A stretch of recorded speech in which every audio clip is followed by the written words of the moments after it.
Last name, Peter. Cannizzaro. Cannizzaro, thank you. I avoided actually saying it until just now. What you just did right there actually was what you did on stage. When you walk on stage, you owned this stage. And it was amazing. Yeah, You played the audience very, very well. What possessed you to get naked?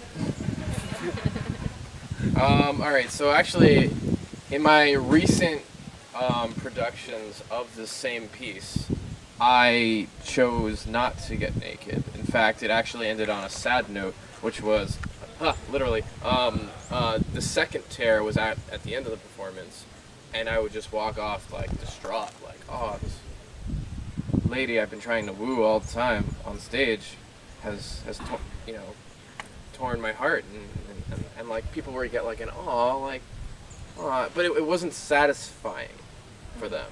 So I added the third note, and I added the, like, a little kissy part, to give it, like, this, nice,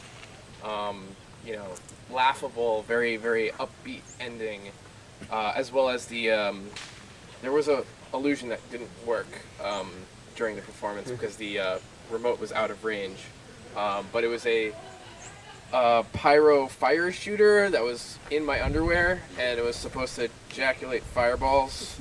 After I got the kiss, I was gonna go like, oh, it was like, it would have been hilarious, but next time.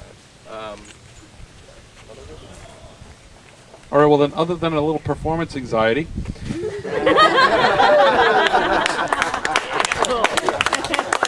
what would you have happen differently next time? All right, I'd have my person with the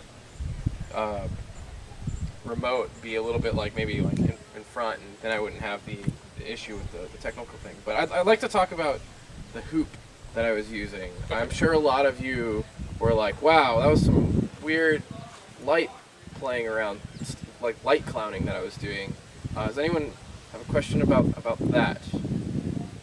Go for it. Tesla. Is it magic? Is it magic? No. Okay, so what I did was I reached out to a guy a year ago, Scott Miller from Hyperion Hoops, and I said, I want to put theatrical light, like I want to have the ability to use like a Mac Viper or like a theatrical light that you would find in like a circus ring or a theater, and I want to be able to have that reflexive choreography that circus acts have inside the hoop. I want to be able to control that. Can you do that? And he was like, yeah, it's called wireless DMX. It'll just, Bluetooth bridge. We'll get that done. So the hoop that I was using is a modified Hyperion. It has a program in it that syncs up to a lighting board. So the lighting board, I have somebody in the back over there controlling the lights in real time. So every time, like, Danny's in the audience. Hello, Danny. Danny was my volunteer for this.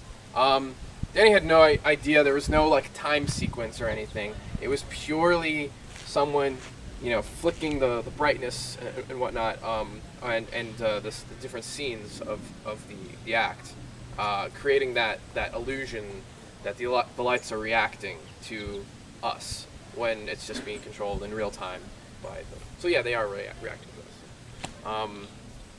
Any other questions? Dale? Was that a hand? For 1 minute. No? Seriously, no question.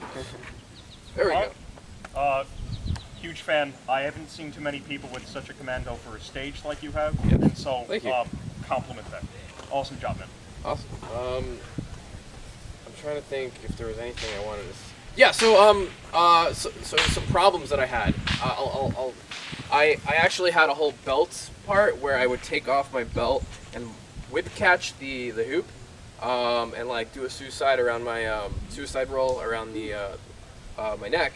I decided to mark all of that, as well as some of like the rose petal shenanigans that I was gonna do, because of the lights. And Joe, I believe, was saying that he had trouble with the lights. I could visibly see like, oh, this is gonna be really hard. looking forward to seeing you do that, and that was actually one thing I decided. I understand. One, I have water here, and I'm using a LED hoop. Water and LED. If it just rolls off, I would be so like, oh wow, well, I don't know where to. I'm just gonna take off my. Like I have no idea how to react to that, so I decided to not take the risk. You, sir. We'll do it quick. We've gotta get- So this piece that you did, was this piece like made for this stage, or is it something that you're gonna use at a later time? Yeah. And if you're gonna use it at a later time, what type of So the event venue, would you it use was for? created for, is like a burlesque, boylesque stage. Okay. I'll be doing it in October for, I think at the Slipper Room in New York City, or it's either the Slipper Room or Stonewall, for a boylesque show. And I have no doubt that it's going to go, superbly there. But like right now, I work for National Circus Project, and this is one of the only acts that I have. This is one of the only acts that I'm like really proud of. Like it really shows my character. And I can't do it because we do children's shows. So, hey kids! No, it's not just we need to keep on. Okay, yeah. Yeah, I just wanted to compliment that how ridiculous your act was, but you actually had some really good hoop tech in there. Thank you. Yeah, Thank that you. was cool that you actually mixed really hard tricks. I also want to say if you ever want to choreograph something and you want to make a story, kind of like I was doing, take it from like this. The story was created from like personal experiences about that being rejected, and it's embodying that and then putting it into juggling or hooping or whatever. And I think I'm gonna drop the mic and not. There you go. Thank you, Peter. Thank you. It was very interesting and unique. Certainly new to this stage.